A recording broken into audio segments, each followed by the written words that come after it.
할렐루야. 예, 지난 한 주간도 여러분 승리하셨습니까? 아멘. 우리 교회는 2026년 새해부터 주여 이웃과 소통하며 복음으로 답하는 교회 되게 하소서, 이런 표를 붙들고 새해를 새롭게 출발하였습니다. 그러나 이것은 지난주에도 말씀드렸지만 단순한 그런 문구가 아닙니다. 우리 교회의 비전이고 방향성이면서 또한 우리 교회의 구체적인 사명이고 이것이 바로 우리 교회의 정체성입니다. 근데 여러분, 이렇게 아무리 화려한 문구라도 말로만 감당이 되겠습니까? 지난 시간에 그리스도를 주로 삼고 이 지역에 하나님의 나라를 세워 나가려면 4가지 영역이 변해야 한다, 그렇게 말씀을 드렸습니다. 혹시 기억나십니까? 첫 번째는 뭡니까? 예배. 두 번째는 공동체. 세 번째는 사역. 네 번째는 리더십. 여러분 다 잘 알고 계시네요. 예, 다 아시는데 말씀만 안 할 뿐인 거 알고 있습니다. 그래서 오늘은 첫 번째 영역인 이 예배에 관해서 은혜를 나누고자 합니다. 여러분, 사람은 누구나 어제보다 더 나은 삶을 원합니다. 그렇죠? 오늘의 삶을 살아갈 때에 하나님 나와 함께 해주세요. 하루의 삶이 행복하게 해주세요. 우리가 이렇게 기도로 출발하지 않습니까? 그런데 그런 긍정적인 삶의 변화를 갈망하면서도 실제로는 이런 변화를 두려워하거나 그대로 머물기를 바라는 그런 안일한 마음들이 있습니다. 그리고 더 나아가서는 그 변화에 대해서 강력하게 저항하려고 하는 그런 마음도 있습니다. 그렇게 되면 결국 우리는 더 나아지는 모습이 아니라 어쩌면 실패하고 늘 비교의식과 그런 패배주의 속에서 숨만 겨우 쉬며 살아갈 수밖에 없습니다. 여러분, 교회도 마찬가지예요. 미국의 교회 연구자이자 25년 이상 목회 컨설팅을 해오신 이 또한 수백 개의 교회를 그렇게 연구하고 분석한 이 톰 레이너 이런 박사가 쓴 책이 있습니다. 바로 죽은 교회를 부검하다, 살아나는 교회를 해부하다. 읽어보신 분들도 계실 겁니다. 이 2권의 책을 보면 미국은 적어도 매년 7,000개 이상의 교회가 문을 닫는다, 이런 얘기가 있습니다. 우리 한국교회도 마찬가지예요. 가면 갈수록 부흥보다는 교회 숫자가 줄어들고 교회 학교가 없어지고 교인 수가 팍팍팍팍 줄고 그런 통계를 볼 수 있습니다. 이렇게 많은 교회가 문을 닫을 수밖에 없는 가장 큰 이유가 무엇이겠습니까? 그것은 변화보다는 전통을 택했고, 변화보다는 평안함을 택했고, 변화보다는 자신들의 취향을 선택했고, 변화보다는 죽음을 선택했기 때문입니다. 물론 변화에 대한 그런 열린 태도만이 우리 자신과 이 교회의 회복을 확실하게 100% 보장해 주는 것은 아닙니다. 그러나 분명한 것은 뭐예요? 변하고자 하는 그런 의지가 없다면 교회의 회복도 새로움도 기대할 수 없다라는 겁니다. 그러므로 변화에 대한 그런 두려움과 저항을 넘어서 변하지 않으면 죽는다라는 그런 심정으로 우리 모두가 기도하며 거룩한 의지를 가지고 저와 여러분이 변화되고 우리 교회 공동체가 변화되어야 한다라는 것입니다. 여러분, 요즘 교회 안팎에서 이런 말들을 많이 듣지 않습니까? 교회는 자기들밖에 모르는 그런 집단이야. 그런 이기적인 집단이야. 복음은 말하는데 이 교인들의 삶을 보면 전혀 믿어지지 않아. 여러분, 이런 말 어떻게 생각하십니까? 결국 교회를 결국 성도들을 신뢰할 수 없다. 믿음의 행위가 보이지 않는다. 이런 결론이 되는 것입니다. 여러분, 이 질문의 핵심은 뭡니까? 바로 예배입니다. 예배가 살아있으면 교회가 살아있습니다. 예배가 변화되면 성도도 변하고 교회도 변합니다. 그래야 우리 교회가 이 표처럼 이웃과 소통하며 복음으로 답하는 교회가 될 수 있는 것입니다. 오늘 본문 로마서 12장은 교회의 사명, 성도의 삶, 그리고 이 예배의 본질을 가장 확실하게 말씀하고 있습니다. 본문 1절 말씀을 우리 함께 읽습니다. 시작. 그러므로 형제들아, 내가 하나님의 모든 자비하심으로 너희를 권하노니 너희 몸을 하나님이 기뻐하시는 거룩한 산 제물로 드리라. 이는 너희가 드릴 영적 예배니라. 아멘. 사도 바울은 로마서 1장부터 11장까지 보면 이렇게 말씀합니다. 우리는 죄인입니다. 그러나 우리는 스스로 구원할 수 없습니다. 그래서 하나님께서는 우리를 사랑하셔서 이 땅에 독생자 예수 그리스도를 보내주셨습니다. 예수 그리스도의 그 사랑으로 우리는 살게 되었고, 결국 우리가 예수 그리스도를 믿음으로 구원의 선물을 받게 되었습니다.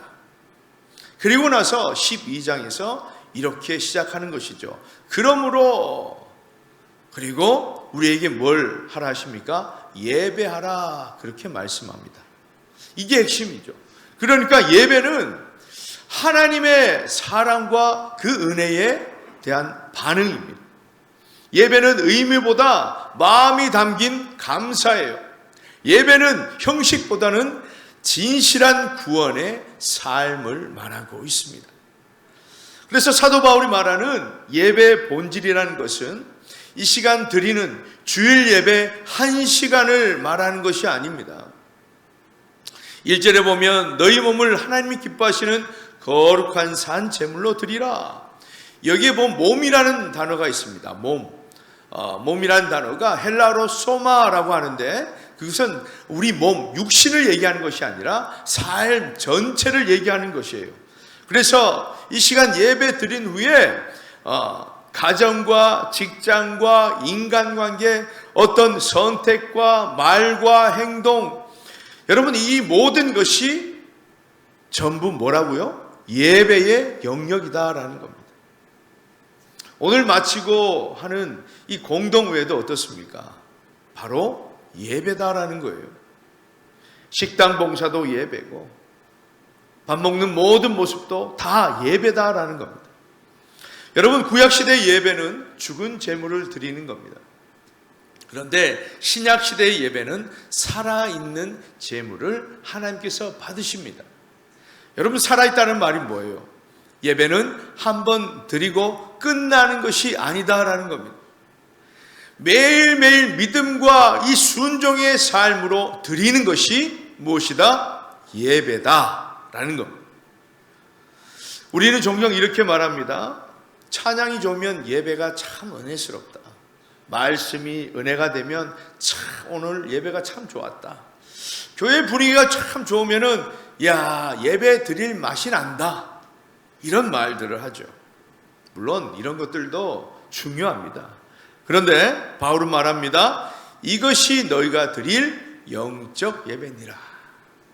삶이 없는 예배는 뭐라고요? 완성되지 않은 예배입니다. 하나님께서 받으시는 영적 예배가 아니다라는 겁니다. 예배당에서 아무리 뜨겁게 눈물 콧물 다 흘리고 예배를 드려도, 찬양을 드리고 기도를 드려도 그 예배가 내 삶을 통해서 직장에, 가정에, 인간관계에서 어떤 선택을 할 때, 말을 할 때, 행동을 할 때 이 모든 것이 이웃을 향해 흘러가지 않으면 그 예배는 멈춰있는 예배, 죽어버린 예배다, 그렇게 말씀하는 겁니다. 그렇다면 왜 이 예배가 변화되어야 합니까? 첫째는 세대를 본받지 말아야 하기 때문입니다. 2절 말씀을 우리 함께 읽겠습니다. 2절 말씀 시작. 너희는 이 세대를 본받지 말고 오직 마음을 새롭게 함으로 변화를 받아 하나님의 선하시고 기뻐하시고 온전하신 뜻이 무엇인지 분별하도록 하라. 아멘. 여러분, 예배는 드리는데, 교회 안에서 예배는 착실하게 거룩하게 잘 드리는데 우리의 가치관은 세상을 닮아갈 때가 있습니다. 그래서 여전히 우리의 성공의 기준이 뭐예요? 돈을 많이 버는 겁니다. 출세하는 거예요. 그래서 우리의 행복의 기준이 뭡니까? 많이 가졌느냐? 얼마나 누리고 있느냐? 그래서 선택의 기준은 여전히 내 중심입니다. 말과 행동도 상대방을 전혀 배려하지 않습니다. 내 감정, 내 생각이 우선입니다. 이것이 뭐예요? 세상 가치관입니다. 여러분, 세상 가치관은 바로 내가 왕이 되는 거예요. 내가 중심이 되는 겁니다. 내가 주인공이 되는 거예요. 그래서 우리가 이 세상 가치관을 본받게 되면 우리의 신앙은 없습니다. 우리의 신앙은 변질되어서 무엇이 영적인 것이고 무엇이 세상적인 것이고 무엇이 옳은 것이고 그런 것인지 분별할 능력이 없어지는 것입니다. 그래서 여러분, 우리의 예배가 어떻게 해야 된다고요? 변화되어야 된다라는 겁니다. 그래서 사도 바울은 권면합니다. 너희는 이 세대를 본받지 말라. 지금 저와 여러분의 이 가치관은 어떻습니까? 우리는 어떠한 성경적 가치로 살아가고 있습니까? 이 세대를 본받지 않기 위해서 온전히 우리가 하나님의 구별된 백성으로서 우리의 예배가 아름답게 변화될 수 있기를 주님의 이름으로 축복합니다. 그리고 둘째, 왜 예배가 변해야 합니까? 교회가 이웃과 단절되어 있기 때문입니다. 예배는 하나님께 드리는 것이지만 그 예배의 열매가 어디서 나와요? 이웃에게 나타나야 한다라는 겁니다. 여러분의 삶에서 그 열매가 나와야 한다라는 거예요. 그래서 참된 예배는 이웃을 사랑하는 것입니다. 예배 잘 드렸어요. 이웃과 싸웠습니다. 예배를 드린 것입니까? 예배를 드린 것이 아닙니다. 하나님께서 그 예배를 받지 않으신다라는 거예요. 그래서 참 어렵죠. 참 속상합니다. 그래서 살아있는 예배는 지역을 품게 되어 있습니다. 복음적인 예배는 삶으로 복음을 전하게 되는 것입니다. 여러분이 복음지라라는 거예요. 여러분이 전도지예요. 그래서 우리의 삶이 그들에게 전해져야 그들이 예수를 믿게 되는 역사가 일어나는 것입니다. 이것이 뭡니까? 예배가 변화되었다라는 증거다라는 겁니다. 저와 여러분의 예배는 변화되었습니까? 사실 전통 예배든 열린 예배든 순서가 어떠하든 참 이런 것 때문에 다투는 일도 있습니다. 그런데 사실 비본질이에요. 예배의 본질이 중요한 겁니다. 우리가 어떤 삶을 살아내기 위해서 하나님과 교제하는가. 그래서 교회에서 드리는 예배가 아무리 은혜스럽고 천국 같고 잔치가 되어도 우리 눈에 이웃이 보이지 않고 우리 눈에 지역이 보이지 않는다면 하나님은 그 예배를 받지 않으신다라는 겁니다. 그러므로 이웃의 아픔과 지역의 문제를 안고 기도하고 관심을 가지면서 지역의 언어로 이웃의 언어로 살아내기 위해 우리의 이 예배가 아름답게 변화될 수 있기를 주님의 이름으로 축복합니다. 그러면 예배가 온전히 변화되기 위해서 우리가 무엇을 해야 하겠습니까? 첫째는 예배를 단순히 드리는 것에 그치지 않고 살아내는 것으로 그 예배를 삶의 출발점으로 살아야 된다라는 겁니다. 그게 삼아야 돼요. 그래서 우리는 예배를 드린 후에 아이고 예배 잘 드렸다. 다음 주에 봐요. 이렇게 끝나는 것이 아니라 자, 어떻게 살아낼 것인가? 한 주간도 내가 어떤 예배를 드릴 것인가에 대한 그런 고민이 있어야 된다는 거예요. 그런 고민도 없으면 우리는 늘 똑같습니다. 무엇이 승리이고 무엇이 행복이고 무엇이 성공입니까? 분별할 수 있는 능력이 없다라는 겁니다. 그냥 내 감정이 좋고 기분 좋으면 성공했다 이렇게 생각하기 쉽다라는 겁니다. 그래서 우리는 살아내야 됩니다. 무엇을요? 예배를 살아내야 합니다. 둘째, 가정과 일터를 예배 자리로 만들어야 합니다. 여러분, 여러분들 가운데 가정 예배 아직 드리고 계신 분, 가정 예배, 예, 좋습니다. 뭐 다 드리고 계신 줄로 믿겠습니다. 또 우리는 또 부끄럽기 때문에 손 올리고 뭐 대답하고 이런 부분에 우리 참 어색하잖아요. 예, 그래서 다 드린다고 믿습니다. 근데 여러분, 가정 예배 왜 드릴까요? 왜 굳이 우리 교육자들이 이 주보에다가 이렇게 가정 예배 순서지를 만들어서 그렇게 게시할까요, 여러분? 빈 공간이 남아서 그런 거 아니에요. 가정이 정말 새로워지기를 원하십니까? 매주 가정 예배를 드리세요. 주보에 있는 이 가정 예배 순서지를 사용해서 여러분 가족 간의 삶을 나누고 감사를 나누고 기도 제목을 나누고 서로 기도하면서, 왜 그렇게 해야 됩니까? 가정이 먼저 살아야 되기 때문입니다. 가정에서 예배의 역사가 일어나야 돼요. 그래서 가정 안에서 먼저 하나님 중심으로 사랑과 화해와 용서가 있는 참된 예배를 살아내야 된다라는 것입니다. 그리고 직장과 이 일터에도 마찬가지입니다. 우리 그리스도인들은 어디서든 무엇을 맡든지 간에 성실해야 됩니다. 부지런해야 됩니다. 신뢰가 있어야 됩니다. 그것이 뭐예요? 그것이 예배입니다. 참, 또 우리 직장 생활하면서 일터에서 어려운 것이 뭡니까? 관계 아닙니까? 관계.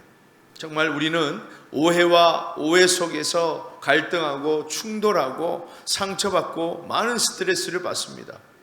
신앙이 건강하지 않으면 않을수록 그 관계는 더 꼬이고 풀어지는 것은 오랜 시간이 걸립니다. 그러나 하나님이 우리를 지금까지 기다려주시고 참아주시고 새해를 맞아 이렇게 기회를 주시지 않습니까?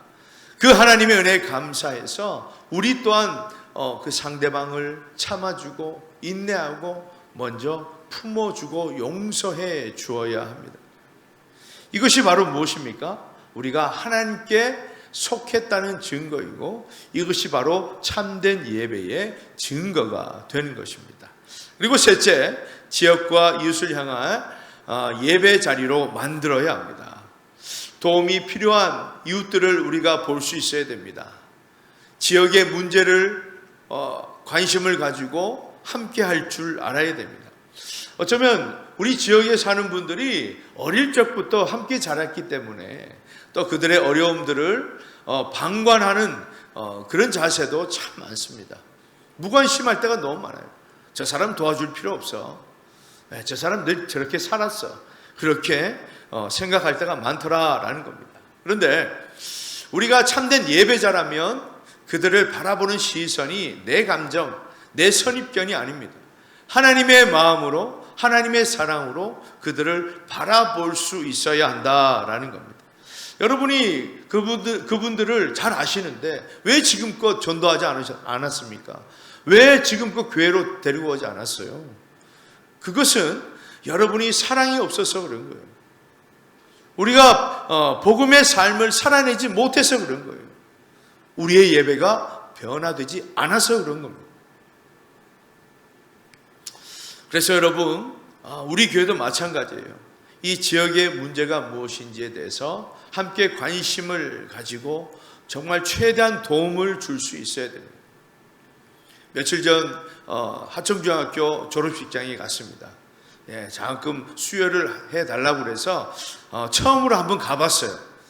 갔는데 또 교장 선생님과 또 얘기할 수 있는 그런 시간이 잠시 되더라고요. 그러면서 저도 조금 얘기하고 또 학교에서 부탁하는 게 있더라고요. 우리 교회 여기 펜스에 보면 참 사람들이 지나가고 볼 수 있는 그런 위치가 있잖아요. 거기에 입학과 관련된 현수막을 하나 붙이면 되겠냐고, 그렇게 해도 되겠냐고 그렇게 말씀하시길래 기쁘게 기꺼이 언제든지 말씀하시라고, 언제든지 도움을 드리겠습니다, 그렇게 말씀을 드리는데 참 기쁘더라고요. 저희 교회가 도움이 될 수 있어서.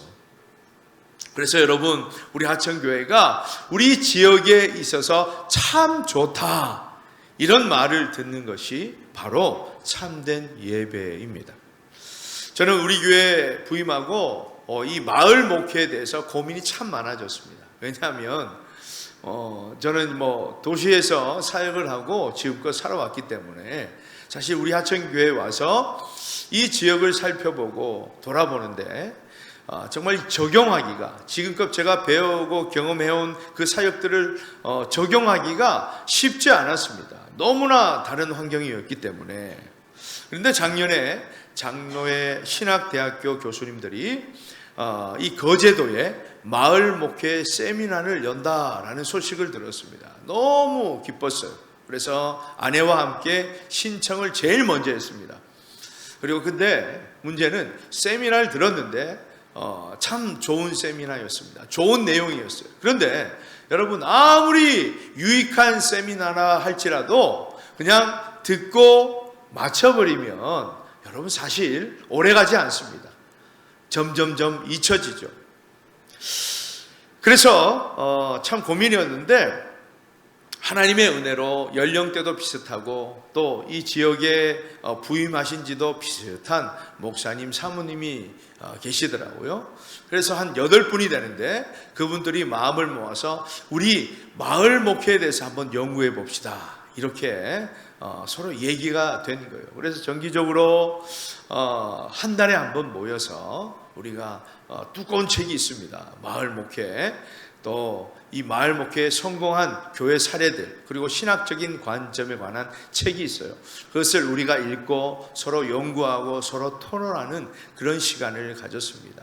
그래서 이제 지난주에는 우리 교회에서 모였는데 또 그렇게 많은 이야기들이 오고 가고 했습니다. 물론 교회마다 상황도 다르고 환경도 다르기 때문에 쉽지 않지만 그래도 우리가 기도하면서 연구하다 보면 하나님께서 지혜와 돕는 손길을 주시지 않을까, 이런 마음으로 또 열심히 참여하고 있습니다. 저는 마을 목회 연구를 통해서 사실 우리 교회의 방향성을 찾았습니다. 우리 교회 비전이, 또 우리 교회가 무엇을 해야 되는지 그것을 깨닫게 되었어요. 그래서 참 감사했고, 그것이 바로 우리 지역과 이웃과 소통하는 것입니다.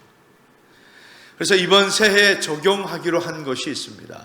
뭐냐면 구정설 때에 우리 주변에 있는 회관에 계시는 어르신들에게 우리 교육자 3명이 가서 세배를 하기로 했습니다. 세배를 하고 불편하지 않으시면 축복 기도를 해드리고 그렇게 오려고 계획을 하고 있습니다. 물론 여러분, 목사님 그게 뭐라고, 아무것도 아닙니다. 그러나 그런 작은 인사와 또 어르신들을 통해서 어르신들과 함께 소통할 때에 또 우리는 성령의 역사를 기대하는 것이죠. 그것을 통해서 복음이 흘러가면 우리 어르신들도 예수 믿고 구원받지 않을까, 그런 기대감을 가지고 또한 기도로 준비하고 있습니다. 여러분, 이렇게 예배를 삶의 출발점으로 삼고 가정과 일터를 예배 자리로, 그리고 지역과 이웃을 향한 예배 자리로 만들어서 예배가 변화되면 나타나는 결과가 무엇이겠습니까? 먼저 성도의 삶이 변화되는 것입니다. 마음을 새롭게 함으로 변화를 받아. 예배는 행사가 아니라 변화의 통로입니다. 왜 교회 다녀도 우리가 변화되지 않습니까? 말씀에 은혜 받고 회개와 결단의 기도를 드려도 우리의 삶의 현장 속까지 예배가 들어가지 못하기 때문에 우리의 삶이 변화되지 않는 겁니다. 그러므로 예배가 변화되어서 우리 성도들의 삶까지 변화되면 그곳에 놀라운 역사가 일어날 수 있는 것입니다. 그리고 예배가 변화되면 교회가 지역과 이웃과 소통하게 되는 것입니다. 변화된 예배는 반드시 밖으로 흐르게 되어 있습니다. 아픈 이웃을 외면하지 않고 문제 있는 그 지역을 모른 척하지 않습니다. 이것이 교회 담장을 넘어 이웃과 지역까지 가야 한다라는 겁니다. 그래서 예배는요, 모여서 드리는 것이지만 사명은 흩어져서 살아내는 것입니다. 그래야 복음의 삶으로 답하는 교회가 될 수 있는 것입니다. 사람들은 더 이상 말을 듣지 않습니다. 그렇죠? 요즘 유튜브다 뭐다 해서 예수님이 누구신지 하나님이 누구신지 심지어 우리 하천교회 홈페이지 다 들어오셔서 보시고 이 교회는 무엇을 하는 집단인가 다 알아봅니다. 그래서 다 알아요. 그렇기 때문에 우리가 굳이 우리 하천교회에 오세요 할 필요가 없어요. 어떻게 해야 됩니까? 예배의 삶으로 보여줘야 된다. 예배의 삶으로 복음의 삶으로 답을 줘야 된다라는 겁니다. 그래야 우리 교회가 온전히 지역과 이웃을 또한 소통할 수 있는 것이죠. 그래서 세상 사람들은 계속해서 비아냥거리죠. 교회가 뭐가 다르냐? 예수 믿는 사람이 세상 사람과 뭐가 다르냐? 내가 더 낫다. 이렇게 하시는 분들도 있습니다. 여러분, 여기에 우리가 할 말이 있어야 돼요. 이 질문에 대한, 이 비아냥에 대한 답이 뭡니까? 바로 예배입니다. 복음의 삶입니다. 우리가 먼저 용서로 답하고 섬김으로 답하고 사랑으로 답하는 그런 참된 예배자가 되는 것이 바로 이것이 바로 복음으로 답을 주는 교회입니다. 복음으로 답을 주는 성도들이다라는 겁니다. 사랑하는 여러분, 그래서 우리가 첫 출발의 예배는 너무나 중요한 겁니다. 우리 교회가 하나님의 일에 동참하는 그런 선교적 교회가 되기 위한 가장 근본적인 힘이고 출발이 되기 때문입니다.